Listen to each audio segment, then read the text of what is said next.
Es la compulsión que siente por discursos totalmente refutables. Es decir, por enumerar una serie de disparates, de inexactitudes, a veces muy provocativas, eso sí, que a la noche en televisión, en radio, al otro día en los diarios, todo puede ser tomado palabra por palabra para decirle no es así. Está mintiendo, o no sabe, o no conoce, o se apura. Anoche estaba frente a la gente del CIPEC. Se supone que es un mundo de personas bien informadas. Él debe sentir a esa gente, a muchos, había periodistas, etcétera, como propios, parte de una tropa de la que él sería el gerente a nombre de las corporaciones. Y puede pensar que allí decir cualquier cosa pasa. Pero se trata también de personas inteligentes que manejan algún tipo de información. Animarse a desafiar, a provocar esa lucidez que quienes estaban allí puedan tener, parece que es muy osado. Y Macri es un hombre que tiene esta osadía. Decir, por ejemplo, que estamos saliendo de la crisis al cabo de una jornada en la que se habían conocido datos que enseguida vamos a recordar. Parece mentira, pero se animó a hacerlo. Esta vez hacer algo distinto. Esta es la primera vez en décadas que entramos una crisis con un conjunto de reglas y estamos empezando a salir de la crisis habiendo respetado esas reglas. ¿De qué crisis piensa Macri que estamos saliendo? No vio ninguna de las noticias de la jornada en la que estaba diciendo este discurso. Puede ser, mire, la inflación ese día le dijeron que era del 4%. Alguien tiene que haberse arrimado y decirle, Mauricio, mira lo que pasa acá, 4% de inflación. Y venimos de una inflación muy alta y parece que es 11.1 ya la inflación del primer trimestre. Alguien se lo debe haber dicho. La inflación fue de 4% en marzo y deterioró 45% el ingreso real de los más pobres. Alguien se le tiene que haber acercado a Macri para darle esta información. Y otro, o un secretario, alguien, un amigo, un ministro, llamarlo y decirle, mirá lo que está pasando con la inflación, mirá lo que dice el Fondo Monetario Internacional. Está proyectando 39,6% para el 2019. Esto es una locura, tenemos que hacer algo, le deben haber dicho.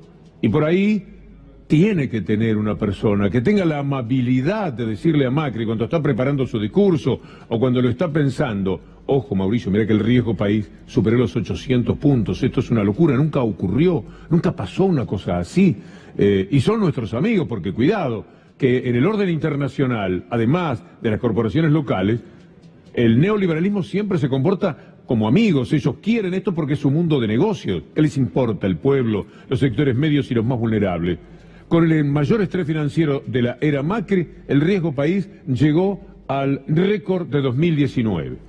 Pero si no le informaban de cada uno de estos datos, por lo menos uno tiene que haberse acercado, decirle, Mauricio, no sé cómo le dicen en la parte personal, está muy brava la cosa, Mauricio, mirá las tasas, ¿quién va a producir de esta manera? Cuidado, es una crisis tremenda la que estamos afrontando, no se te ocurra decir, vos sos capaz de hacerlo, que estamos saliendo de la crisis. Mirá, Mauricio, 60,9% de promedio los créditos personales. Así no hay quien viva. No obstante lo cual, Macri dijo. Esta es la primera vez en décadas que entramos una crisis con un conjunto de reglas y estamos empezando a salir de la crisis habiendo respetado esas reglas. ¿Cuál es el conjunto de reglas y qué es lo que respetó? Nada. Una de las reglas que se había impuesto era no recurrir al Fondo Monetario Internacional, así está. Esa es una regla de juego. Pedir dinero permanentemente en todo el mundo, endeudar al país por 100 años, esa es una regla de juego que uno pueda compartir calladamente allí, porque muchos de ellos eran seguidores, eran parte de una especie de tropa intelectual. Pero de otra manera alguien tenía que decirle, como le dijeron así, que a esos piripipí, ¿qué estás diciendo, Mauricio? No es posible que señales que estamos saliendo de la crisis. Entonces, te vamos a decir algo más, tendrían que haberle informado. Está lo de los UVA, estos créditos. El asunto se nos viene abajo. Todo lo que dijimos en el lanzamiento de los UVA, y ahora parece que crecen los créditos UVA más que los alquileres, y entonces le muestran la información, y viendo esto, Macri podría haber hablado, qué sé yo, del campeonato, de la liga, pero no de que, siguiendo reglas de juego muy claras, ahora el país está saliendo de la crisis. En el primer trimestre las cuotas de los créditos UVA subieron más que los alquileres. Hablemos de los alquileres, mire lo que ha pasado con los alquileres, ya que los estamos mencionando. También un aumento tremendo. Alquilar un 2 ambiente promedia los 14.000 pesos. Cuidado con la zona que usted pretenda, porque no será fácil tampoco por 14.000 pesos. Néstor Dib, nuestro compañero, tuvo una sensible nota esta mañana hablando con una mujer que se fue a vivir al local. Tenía que elegir entre su casa y el trabajo, eligió ir a vivir al trabajo porque por lo menos mientras tenga el negocito piensa que le puede seguir dando de comer a los hijos.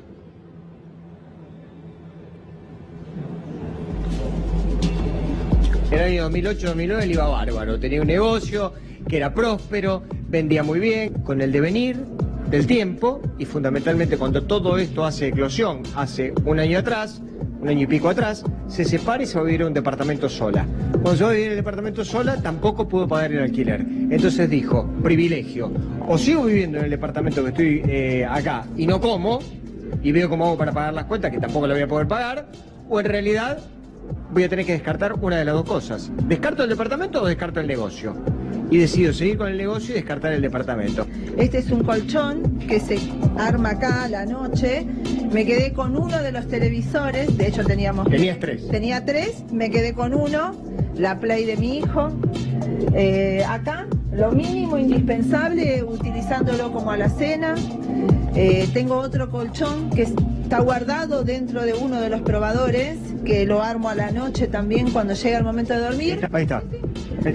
Tengo la ropa dentro de valijas porque no tengo dónde guardar, porque no tengo espacio. Cada cosa que me quiero poner es sacar, planchar y utilizar el momento. Baño tengo arriba. Estamos hablando de sectores medios, gente que ha tenido su negocio, que ha tenido su calidad de vida, que seguramente tuvo años pasados, hasta el 2015, mucho más saludables desde el punto de vista económico. Pero ahora tiene que tomar esta decisión, porque a veces los sectores más vulnerables están como entrenados para la malaria, pero los sectores medios no tanto. La perplejidad que sienten algunos frente a lo que es un cambio radical de vida es muy grande. Y Macri va y les dice que estamos saliendo de la crisis. Mire lo que pasa con los garajes, para que usted vea que el tema no solamente es los que duermen en los umbrales, los 654.000 que deambulan preguntándose qué trole hay que seguir para vivir en Buenos Aires, porque no tienen ni para comer en muchísimos casos.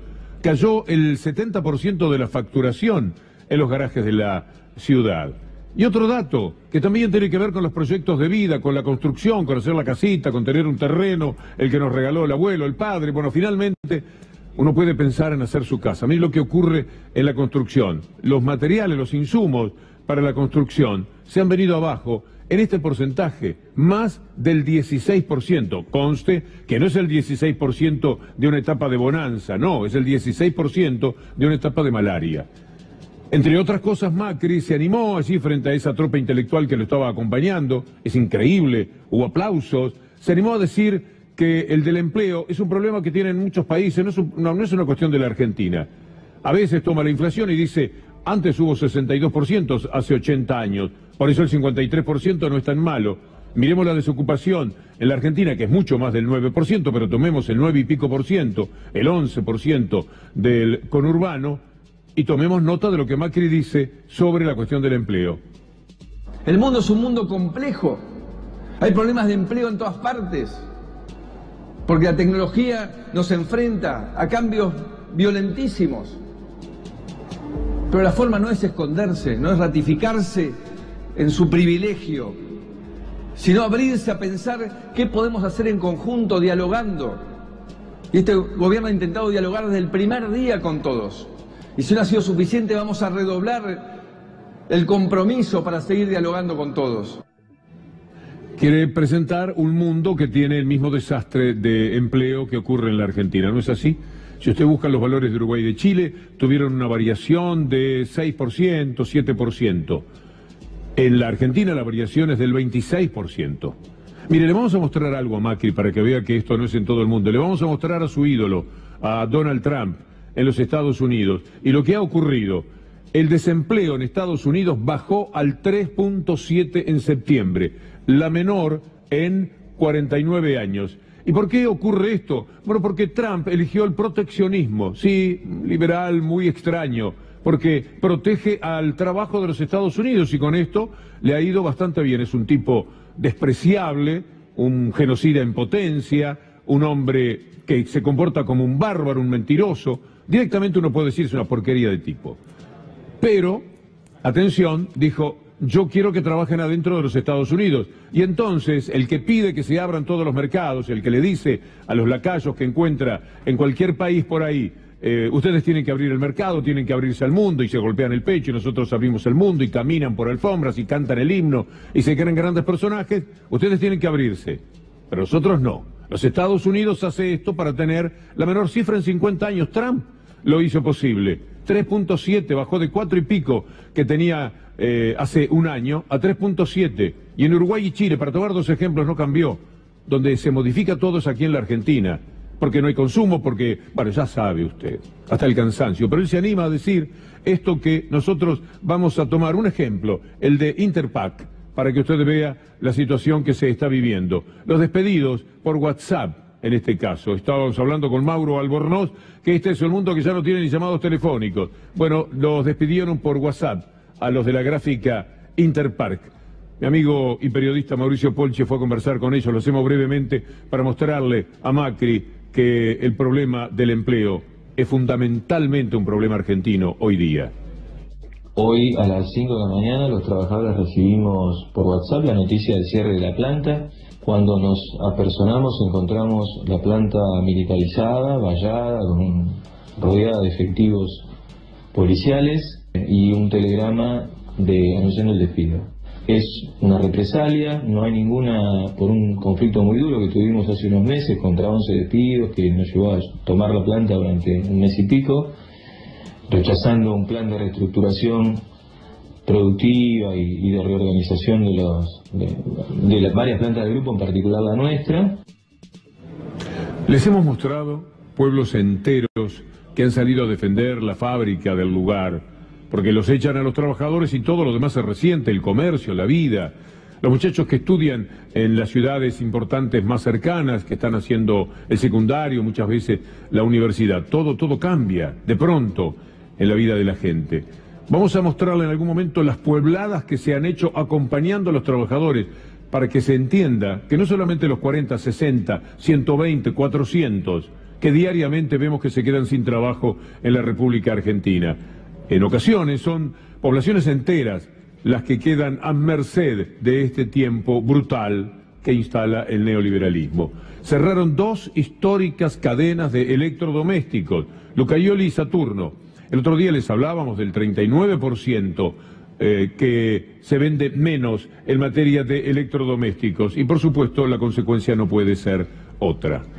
Macri en algún momento también aparece diciendo que él quiere el diálogo. Está allí sentado a gente que sabe que tiene el Congreso poco menos que cerrado, que hubo que abrirlo empujando las puertas, que todas las veces que se quiere dialogar con él es imposible que escuche, no dialoga ni siquiera con los propios radicales, los usa, los tira como felpudos para el costado, los trae, los hace comer una cena, los tranquiliza un poco, los vuelve, pero no hay un verdadero diálogo, no lo hay con nadie, pero él es capaz de decir nosotros somos dialoguistas. Darles miles de ejemplos más que surgen de las 55 mesas de competitividad que hemos armado estos años. Un espacio maravilloso, un espacio de diálogo, de escucha para el presidente y su equipo, escucha con los trabajadores que participan, con los empresarios, con el gobernador, con el intendente, con las cooperativas, y entender cómo remover estos mecanismos autodestructivos que creamos a lo largo de tantos años. Allí está, hablando de un diálogo. En un ámbito genial, extraordinario para las discusiones, se le podría decir a Macri, es el Parlamento. Hay poco diálogo allí, según Graciela Camaño. Usted no puede, señor presidente, seguir mostrándonos a nosotros cobrando ingentes sumas de dineros mientras no hacemos un carajo. Porque el pueblo está con problemas, por si no se dieron cuenta. Damos vergüenza a pesar de la sonrisa socarrona de los que creen que la política se maneja por las redes diciendo estupideces. Allí estaba el diálogo, ese ámbito tan propenso que indica Mauricio Macri. Lo que le estaban diciendo es que el Congreso está cerrado, lo quieren totalmente cerrado este año. Esto se ve solamente cuando vienen las botas, pero no los votos, a cerrar los congresos de los países. Y además tiene algún encono especial con el Congreso. Escuchemos a ver. Y las cosas todavía pasan, ¿no? Porque todavía escuchamos debates en la Cámara de Diputados, como el de la semana pasada, de una cantidad de leyes que quién podría estar en desacuerdo con poder seguir dando, pero un país que le duele todo lo que le falta, le duele a nuestra gente lo que le cuesta llegar a fin de mes. Y no podemos escuchar más cosas que tengan que ver con el populismo y la demagogia. Pero esperemos que esto, como ha sucedido en otras oportunidades, obligue al oficialismo a abrir el Congreso, a mantener abierto el Congreso y que estos temas se puedan debatir en las comisiones respectivas y se traten en la Cámara de Diputados. Actúa como si la situación fuera completamente otra, pero por otro lado, no ha parado el presidente de la Nación ni un solo día desde que está en el gobierno de provocar a las víctimas de los propios desastres que arman. Ha sido una extraordinaria y enorme y escandalosa estafa electoral primero y desde el gobierno después. Han mentido, pero las consecuencias de esa mentira, hoy no solo, como decía el diputado Rossi, se ven en la pérdida de popularidad del gobierno, sino que se ven en un desastre mayúsculo que han armado en todo el tejido productivo de nuestra nación. Siempre la mentira, eso que menciona Axel Kicillof. Con respecto a Tierra del Fuego, tierra arrasada en cuanto a la capacidad industrial que tuvo, un lugar muy entrañable de la Argentina, un sitio donde además convergen de todas las provincias cada vez que se ofrece trabajo, una vida más dura, en ese bellísimo paraje, pero que es muy exigente en todo sentido. Pero allí está la posibilidad de trabajar, la posibilidad de soñar, de criar a los chicos. ¿Cuánta gente de Tierra del Fuego será oriunda de Tierra del Fuego? Muchos llegaron a trabajar y una enorme cantidad, miles y miles, lo hicieron antes del 2015, cuando las fábricas estaban a pleno, cuando se estaba trabajando, alguna vez una dificultad, pero en líneas generales había trabajo. Miren lo que dice Macri ahora sobre Tierra del Fuego. Otro ejemplo, Ushuaia, el lugar más austral del mundo, con el puerto más austral. Tiene un mercado natural de abastecer logísticamente a la Antártida. Mercado de 1.100 millones de dólares. Mercado que es prácticamente totalmente abastecido por Puerto Williams, que tiene 2 días más de navegación. Y lo mismo con los cruceros. Veníamos perdiendo ese liderazgo que lo hemos revertido. ¿Pero por qué? Porque alrededor del puerto, sin ningún sentido de los costos operativos, por parte de la conducción política, el puerto se repartió a ver quién le cobraba más a cada uno que quería entrar al puerto. Hasta la prefectura cobraba adicionales por dar seguridad a los cruceros. Falso, por supuesto. Ya vamos a ir a los tuits de la gobernadora Roxana Bertone, pero antes permítame recordarle que además Macri podría ser un poco más respetuoso de Tierra del Fuego. Allí dejó a cientos de personas sin trabajo con sus amigos de siempre, con los que se la llevan todas amparados por él. Bueno, una parte, él también se lleva muchísimo. En Tierra del Fuego, el grupo fundado por Macri Caputo dejó a 300 familias en la calle, el grupo Mirgor. Tiene el tupé todavía de hablar de Tierra del Fuego. Muy bien, le respondió Roxana Bertone a estas palabras de anoche en esa cena del CIPEC, del discurso de Mauricio Macri. Vamos a ir con rapidez a los tuits publicados hoy como rotunda respuesta. Son lamentables la palabra de Macri, quien con total desprecio de la industria electrónica de nuestra provincia habla de los costosos subsidios que van destinados a fomentar la industria y que podrían ir a otras obras. Y dice más Roxana Bertone, la gobernadora, quizás el presidente no esté informado que la ampliación del puerto de Ushuaia es una obra que está paralizada porque su administración decidió frenarla. Fue la provincia la que puso los recursos para hacer un dragado que permitiera seguir creciendo en la recepción de cruceros. Y le dice más la gobernadora de Tierra del Fuego. Asimismo pedimos a la Nación la extensión de la ley 19.640 para sumar la inversión privada al desarrollo portuario. ante esta inseguridad jurídica que no resuelve nación, se sigue demorando la inversión privada que en lugar de venir a Tierra del Fuego va a otros países vecinos.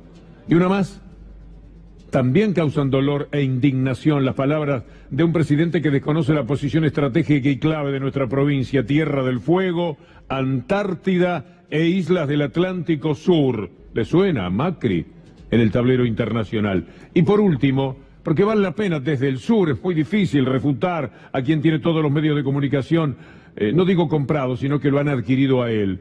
A ningún presidente brasileño, norteamericano o alemán de derecha o de izquierda se le ocurriría bastardear una industria clave para el futuro como la industria electrónica. Es decir, fue contra el Congreso, fue contra la verdad en todo caso, por supuesto, y un sonsonete habitual en los discursos de Macri, ir contra Aerolíneas Argentinas. No lo frena ni siquiera el gran negocio que hizo su familia, tomando un precio de la empresita que tenían Maquer, vendiéndola por 10 veces más, claro, con la promesa de que después le iban a dar las rutas, que le quitan Aerolíneas y toda la historia que ya se conoce. Es increíble, porque lo han hecho en nuestra cara, en your face, como dicen en la NBA, en el básquetbol. Veamos lo que dijo primero sobre Aerolíneas Argentinas y escuchemos la respuesta de Pablo Viró. Es la industria aerocomercial. De golpe la prioridad fue justificar la empresa Aerolíneas Argentinas a cualquier precio. Más de 300.000 millones de pesos pusimos los argentinos en la década anterior en Aerolíneas Argentinas. Y teníamos el país menos conectado de la región. 1/3 de la oferta de vuelos por habitante que Chile. Sin entender que lo importante es que los argentinos podamos viajar, que nos podamos conectar en forma segura, económica. Y hoy tenemos 4 empresas, 6,5 millones más de pasajeros volando este año y con tickets que valen menos de la mitad de lo que valían antes. 500.000 personas que nunca habían volado, volaron en el último año. Y además de Yapa, podemos transportar con esa mayor cantidad de bodegas, limones, arándanos, cereza. Y ahora también exportamos salmón chileno desde el aeropuerto de Ezeiza. Tratando de descalificar la línea aérea bandera, a los trabajadores. Pasa por alto que fue una decisión, la recuperación de aerolíneas que tomó el Congreso Nacional, la creación de soberanía, de desarrollo económico, a donde vamos. En los foros internacionales somos reconocidos por nuestra línea aérea bandera. Y él se empeña para hacer negocios personales con sus amigos, contar una realidad paralela. Los aeronáuticos vamos a defender la soberanía de los cielos y Aerolíneas Argentinas es la Argentina misma. Hay más, por supuesto, de la respuesta de Pablo Viró, pero queríamos tener algunas palabras con respecto a lo que había dicho Mauricio Macri, porque quién mejor que ellos para responderle. Macri también habló del control de precios, es decir, desprecian el control de precios porque acá lo que importa siempre es el mercado. Ya lo había hecho Marcos Peña. Malas noticias para Macri porque sus amos de Clarín hoy titularon que se viene el congelamiento de precios, lo vamos a ver después. Empecemos por Macri. Siempre las mismas recetas y herramientas. Tipo de cambio fijo, con la convertibilidad que al tener que salir provocó la mayor destrucción de empleo de nuestra historia. Controles de precios, Gelbar, Mazorín, Moreno y muchos más. Cepos, el último, entre el 2011 y el 2015, un suicidio económico. Destruimos 32% de nuestras exportaciones en 4 años. Ok. Bueno, esto que dijo Macri también lo marcó el jefe de gabinete, Marcos Peña. El control de precios, dicen ellos, que siempre fue un desastre. No es verdad. Pero si no hay una forma de control, si no hay una discusión, si todo es el mercado, la salvajada, en una cultura como la Argentina, que tiene tanta relación con el dólar y que se mueve un poquitito y ya están remarcando qué es lo que se puede hacer, cuál es la defensa. Cuando hablamos de los precios de los alimentos, que suban los autos, qué sé yo, hay cosas que no nos son indispensables, pero comer lo es. Y eso dice, no, el mercado es el que se arregla, el mercado es el que lo dicta. Entonces el mercado, un día en Comodoro Rivadavia, cuando había inundaciones, marca que el agua, que costaba 3 pesos, tenía que pasar a costar 9, porque el mercado estaba marcando que había una demanda muy especial y una desesperación de la gente. Entonces el supermercado de la familia de Marcos Peña triplicaba el precio del agua, cuando la gente se estaba muriendo de sed en medio de las pavorosas inundaciones de Comodoro Rivadavia. ¡Viva el mercado! Control de precios es una de las herramientas fracasadas de nuestra historia. Control de precios es una de las herramientas fracasadas de nuestra historia. Ya en ningún lugar del mundo se usa, ¿no? Esto creo que es importante. Lo que sí hay es una tarea del Ministerio de Producción, de la Secretaría de Comercio, del área de Defensa de Competencia, que tiene que estar muy activa en controlar que no haya abusos, que controlar que no haya posiciones dominantes que generen esas situaciones de abuso. El presidente ha estado trabajando personalmente, por ejemplo, con el sector de la carne, para ver qué soluciones se pueden generar ante las subas que hubo. Ese rol del Estado activo, ayudando a coordinar expectativas, ayudando a coordinar la cadena de los distintos productos, centralmente el tema alimentos, por supuesto que es una preocupación que vamos a seguir trabajando y queremos que eso... El Fondo Monetario Internacional, no, de ninguna manera el Fondo Monetario Internacional. Vamos a cumplir con las cosas que tenemos que cumplir, pero el Fondo Monetario Internacional no. Control de precios, no, el control de precios no sirve. Tapa de hoy de los amos del gobierno. El gobierno congela precios de alimentos y prepara descuentos para jubilados. ¿En qué quedamos entonces? Congelar precios no es controlarlos. Dicen cualquier dislate, no tiene ningún problema. Volvamos a lo del comienzo. Macri diciendo que estamos saliendo de la crisis, para muy brevemente hablarle, ya no solamente de la economía, de los precios, de la inflación, de las tasas de interés, del riesgo país, etcétera, sino de lo que pasa con los científicos en la Argentina. Pero escuchémoslo primero. Y por eso decidimos esta vez hacer algo distinto. Esta es la primera vez en décadas que entramos una crisis con un conjunto de reglas y estamos empezando a salir de la crisis habiendo respetado esas reglas. Respetaba, porque nunca se sabe además a qué hace referencia. Ya es un disparate decir estamos saliendo de la crisis. Pero por otra parte lo hace con un discurso que podría haberse aceptado cuando estaba empezando la gestión, reglas de juego, etcétera. Pero no ahora, cuando ya vemos exactamente cada día qué es lo que hace. Una política de ciencia ficción. El país que está saliendo de crisis tiene a científicos que están resistiendo la decisión oficial de dejar afuera del sistema a 2.000 doctorados formados por universidades públicas. Parañao es un cínico, decía Alberto Kornblit, que esta mañana a las 7:50 estuvo hablando con nosotros. Sabíamos que el número de ingresos posibles de vacantes este año era 450, pero lo que no sabíamos era el número de postulantes, que fue 2.500. Con lo cual está en claro que si solo entran 450 es el 17% y queda una gran cantidad de jóvenes formados, no solo en la universidad pública aquí, sino a veces perfeccionados en el extranjero, que no van a tener posibilidad de acceder al sistema, de obtener un puesto en la investigación, y la investigación necesita. Pero estamos saliendo de la crisis. Pregúntele a una de las personas que en riesgo de contraer SIDA, ¿qué es lo que está pasando con los medicamentos? Por ejemplo, a quien lo padece, Claudio Mariani. En muchos hospitales nos estamos encontrando que no hay reactivos para poder hacerse la carga viral, que es algo que necesitamos, digamos, por lo menos semestralmente en algunos de los casos, como para llevar un control más exhaustivo de lo que tiene que ver con el tema del VIH. Ahora mismo en algunos hospitales tampoco se estuvo entregando medicación y se estuvo fraccionando la medicación por un tema que el Ministerio de Salud había comprado, digamos, en forma tardía la medicación, y esto llevó a su vez a que la logística a la hora de enviar a ciertas provincias la medicación llegase tarde, por lo cual muchos pacientes se les tuvo que fraccionar medicación a la espera que les estén llegando las nuevas medicación que compraron tarde, digamos, en este caso el Ministerio de Salud. La noche en C5N va a ser espectacular. Gustavo Silvestre viene con un material impresionante como siempre. ADN va a tener una entrevista de esas que al otro día, en un país normal, todo el mundo comenta. Por supuesto van a tratar de ocultarla ciertos medios. Hoy detuvieron a un prefecto compañero de D'Alessio. Es el cuarto detenido que hay en la materia. Y hablando de D'Alessio, es muy interesante lo que un cameraman denunció. Esa persona que está manoteando un revólver es D'Alessio. Después se comprobó porque tenía la misma ropa en el reportaje que le hicieron por la noche. Era un encuentro de Santoro, el inefable hombre fundador de FOPEA, benemérita institución del antiperiodismo en la Argentina y en el mundo.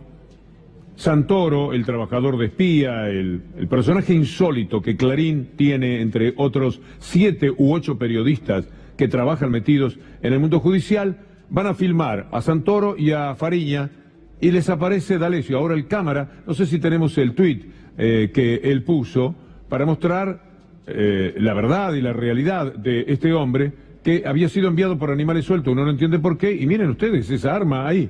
No me lo contaron, dice Pablo Cooper Smith. No me lo contaron, lo vi con mis propios ojos el jueves 22 de febrero, 4:10. Como cronista de Animales Sueltos, me enviaron a hacer imágenes robadas de un encuentro entre Daniel Santoro y Leonardo Fariña en la cantina Grappa, en Palermo. Y ahí sucedió esto que él cuenta. Con el camarógrafo estábamos afuera tratando de pasar inadvertidos, pero como los vidrios del lugar eran oscuros, le pedí que acercara la cámara lo más posible. Fue entonces que uno de los hombres que acompañaba a Fariña y a Santoro nos descubrió. ¿Y quién era ese hombre?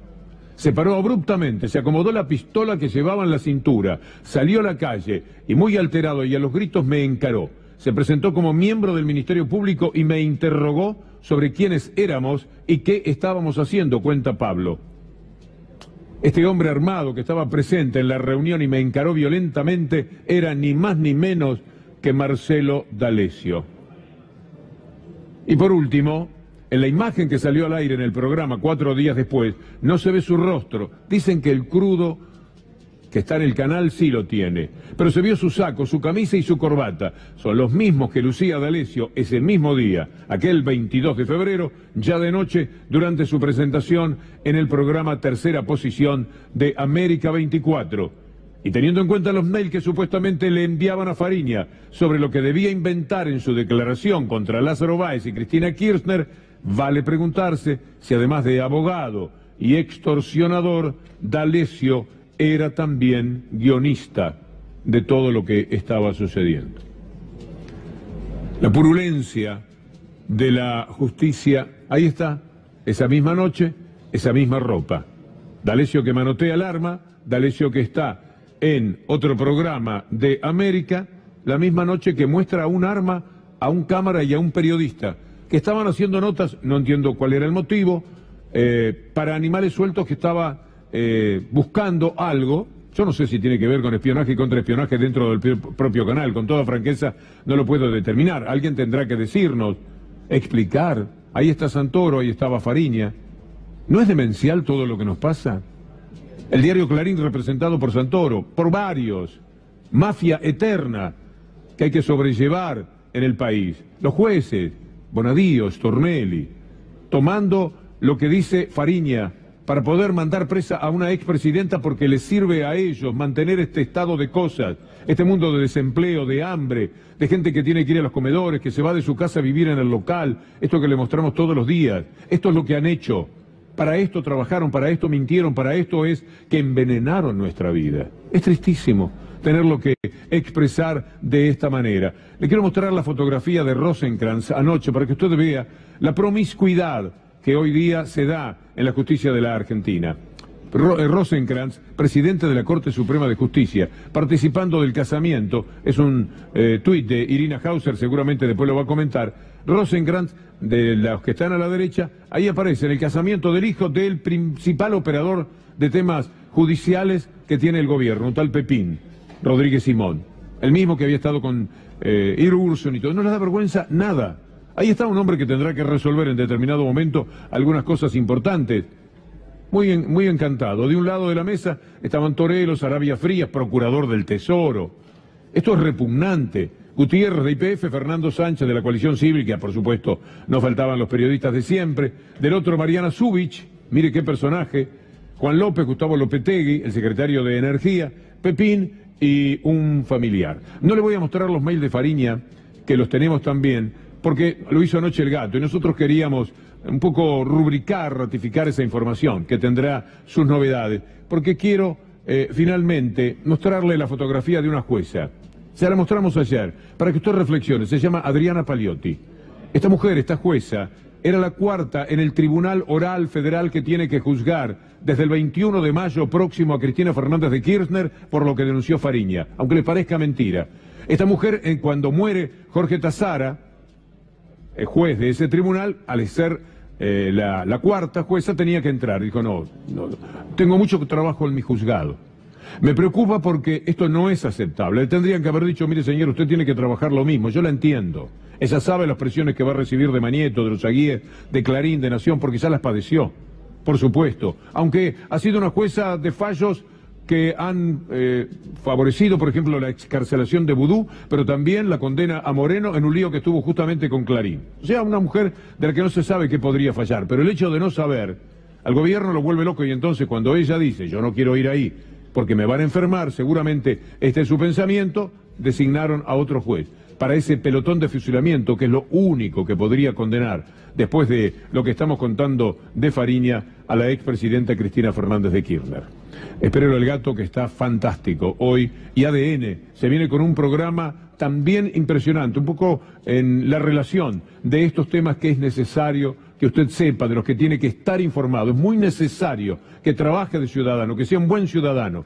Lo que usted sabe, la lucidez que ponga en esto, nos permite pensar que de esto alguna vez podremos salir. A seguimos.